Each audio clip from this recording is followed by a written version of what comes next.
'Twas the evening of Christmas, and all through the house not a creature was stirring, not even a mouse. At his desk there sat a young man named KyngPin Creations with a pen in his hand. He was working on a video, the art was all drawn, but an opening and closing still had to be done. He realized he didn't need an intro at last, as the video had started, because 30 seconds had passed.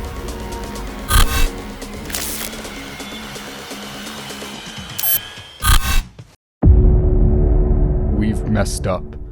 No, I've messed up. Everyone else only did what I told them to do.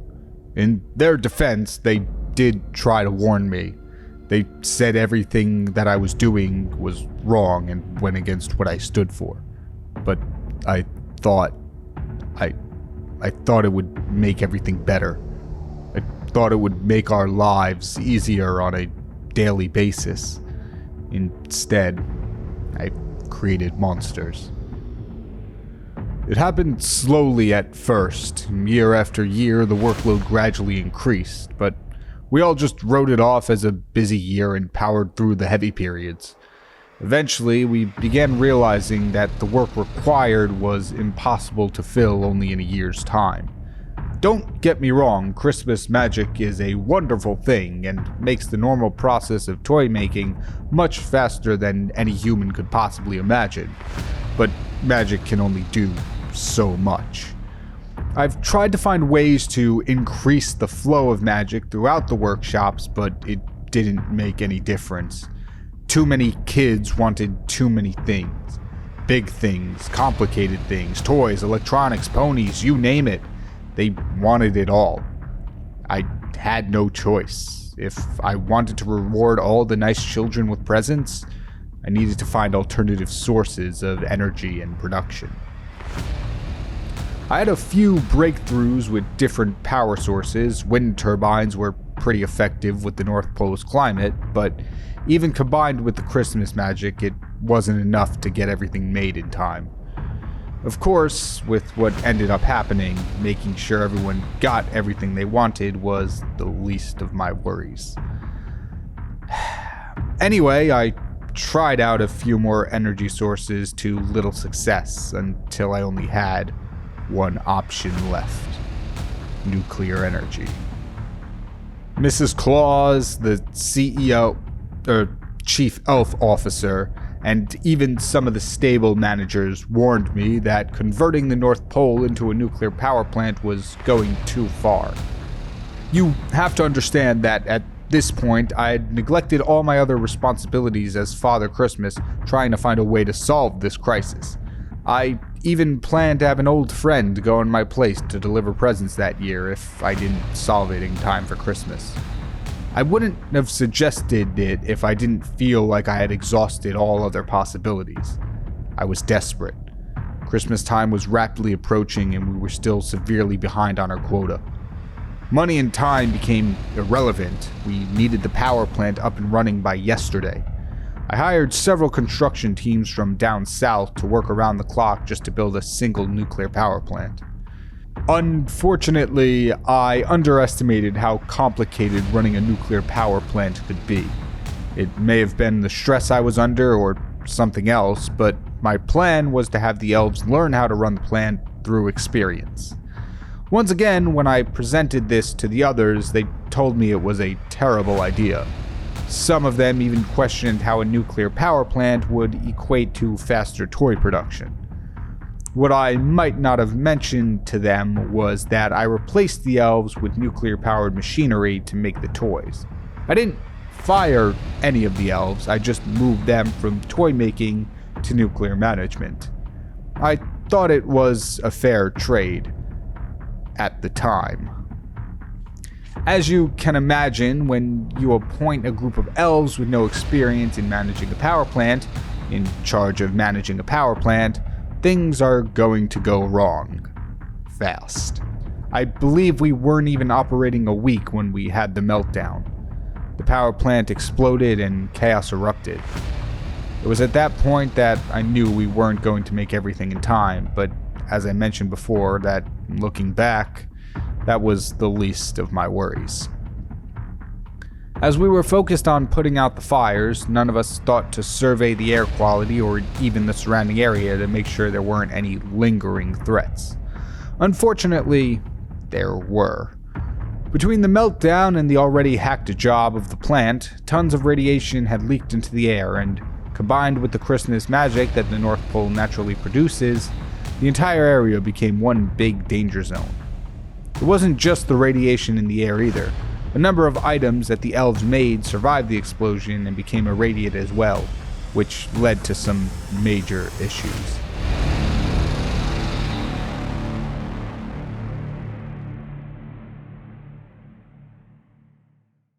A lot happened at once. As the days before the worst Christmas ever passed, things started getting weird.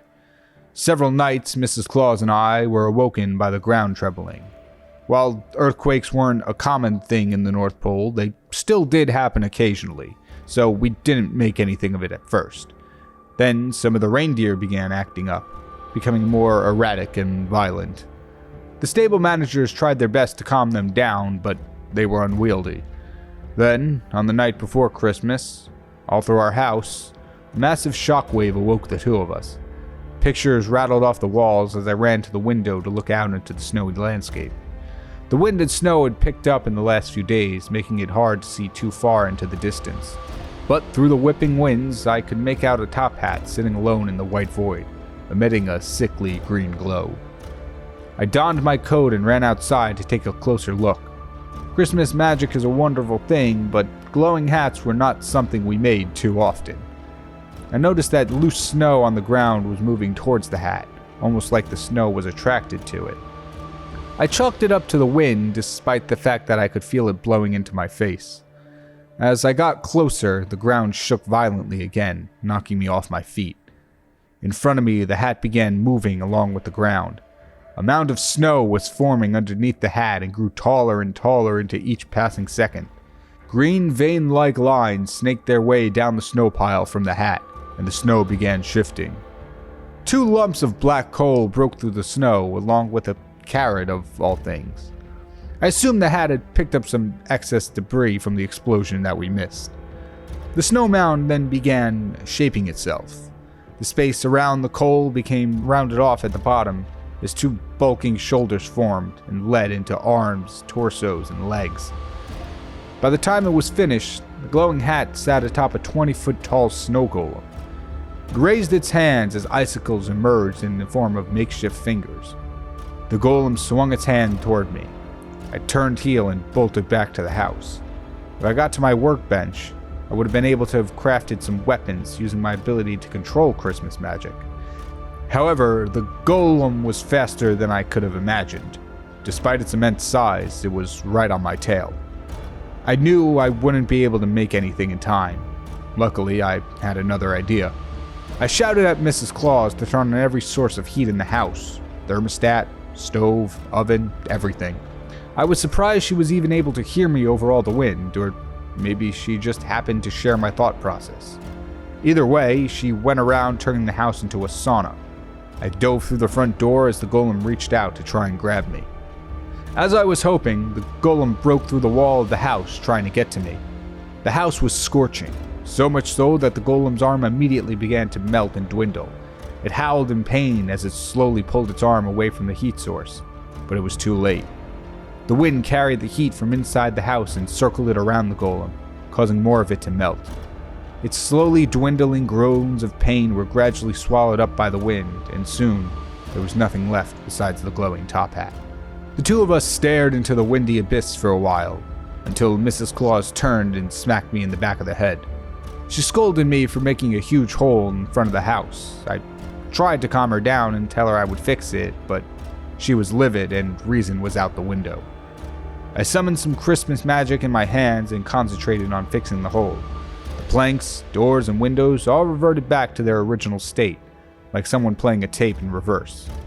With 4 functional walls surrounding us, the night became still, with the muffled howls of the wind outside providing the only noise.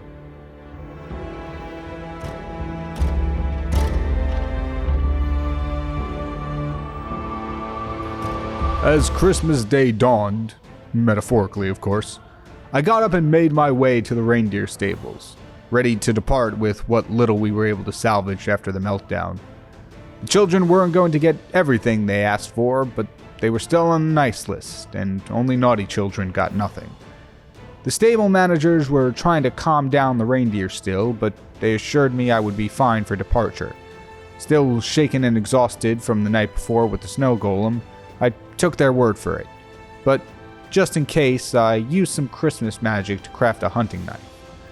I know it sounds ridiculous using a knife to hunt gigantic beasts, but like I said, Christmas magic is a wonderful thing. The stable managers hooked up the reindeer to the sleigh while I took inventory of the items I was set to deliver, and then I was off. Takeoff was rough due to my uncooperative steed and less than favorable weather conditions, but despite a few hiccups, I made it into the sky. I was flying for a good while before things went wrong. The reindeer began jostling the reins violently, making it hard for me to keep course. Then I noticed a faint red glow from somewhere in front of me. It was getting brighter by the second. I thought it was a plane, as was often the case in years of Christmas past. I grabbed the reins to steer away from the light, but it followed me. I turned the other way, but again, the glow moved with me. I also noticed that the sleigh was drooping slightly, as if the reindeer were significantly heavier than the sleigh. I tried to pull up while simultaneously trying to figure out how to get away from the red light, but it soon became too much to handle and I started to nosedive. The clouds soared past me until I could see the ground rapidly coming closer. I closed my eyes and waited for impact. I opened my eyes and found myself lying face down in the snow.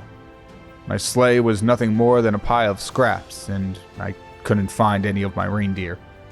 I pulled myself up and checked to see if I still had my knife before surveying my surroundings. My eyes fell on a town not too far away. With nothing else in sight, I decided to make my way towards it. As I got closer, I could see smoke billowing from some of the buildings. I listened out, but heard nothing.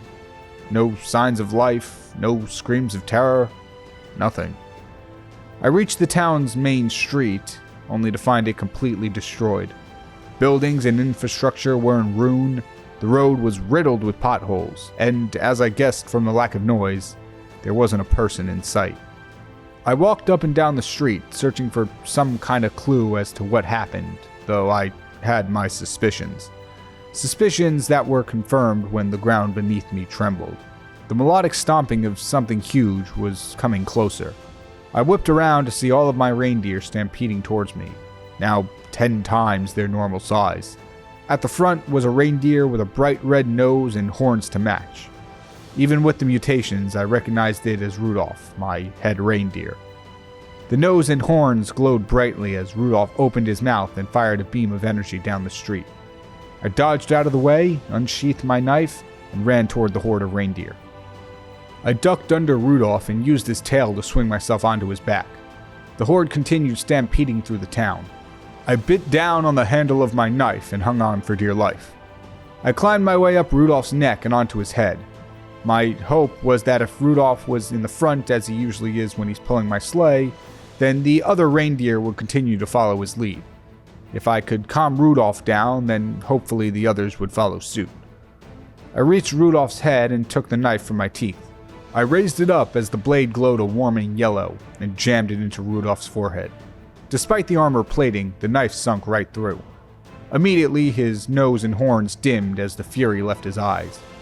He didn't revert back to his normal size as I hoped he would, but the knife's magic seemed to affect the rest of the reindeer as well. All of them stopped rampaging through the town and were now staring in my direction, almost as if awaiting their next command. Between the top hat and my reindeer, I knew the effects of the meltdown was something I was going to be dealing with for a long time. I had no idea how many of these monsters could have been made, but I made it my duty to make sure I fixed this mess that I created. My first task was to figure out what I was supposed to do with 9 oversized reindeer.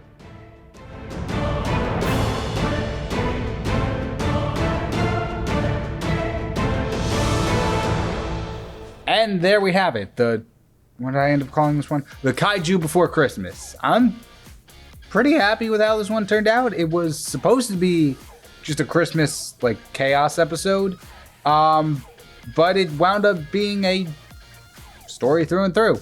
So let me know what you think about it in the comments below. I'm pretty happy with how some of the designs turned out. Santa and Rudolph I really love. But that's all I've got for you today. Thank you all so much for watching, and honestly, thank you all so much for just being here. It's been not a full year yet, but it's been close, and it has been an amazing journey so far. So once again, thank you all so much for joining the channel, joining the community, and just being here along for the ride. It really means a lot to me. If you are to celebrate it, Merry Christmas. And if not, well, then just enjoy the holiday season. I'm KyngPin Creations, and I will see you next year, actually. Take care, everyone.